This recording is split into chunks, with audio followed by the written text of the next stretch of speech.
बहुत समय पहले की बात है। एक सुंदर और समृद्ध राज्य था रत्नपुर। वहां का राजा वीर विक्रम सिंह न केवल वीर और न्यायप्रिय था, बल्कि अपनी प्रजा से अत्यंत प्रेम करता था। परंतु उसके जीवन में एक अधूरी चाह थी, राज्य।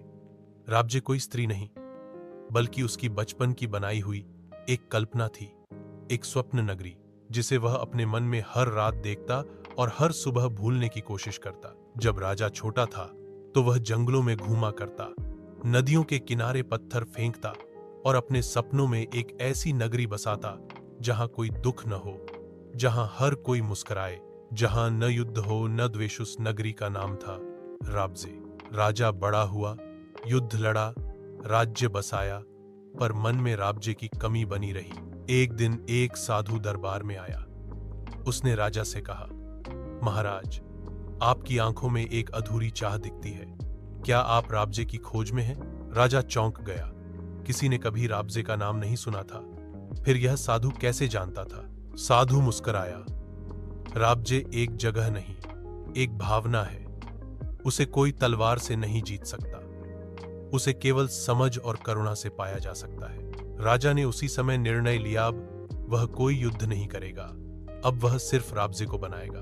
उसने युद्धों की समाप्ति की घोषणा की, अपने सैनिकों को खेती सिखाई, कारीगरों को संरक्षण दिया और शिक्षा को अनिवार्य किया। उसने राज्य के हर कोने में संदेश भिजवाया, अब कोई राजा नहीं, अब हम सब राबजे के निवासी हैं। धीरे धीरे रत्नपुर बदलने लगा।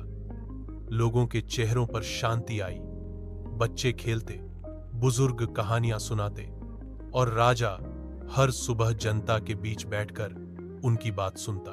एक दिन एक बूढ़ा व्यक्ति दरबार में आया और बोला, महाराज, क्या यह राबजे है? राजा की आंखों में आंसू आ गए। उसने कहा, हां, यह वही है जिसे मैंने बचपन में देखा था। अब तुम सबके दिलों में बस चुका है राबजे। कहते हैं राजा ने फिर कभी मुकुट नहीं पहना, वह एक आम नागरिक की तरह रहा, और जब उसकी मृत्यु हुई तब भी लोगों ने उसे राजा वीर विक्रम सिंह नहीं, बल्कि राबजे का पहला निवासी कहा। और राबजे, वह अब भी है हर उस दिल में जो प्रेम, शांति और समझ के साथ जीना चाहता है।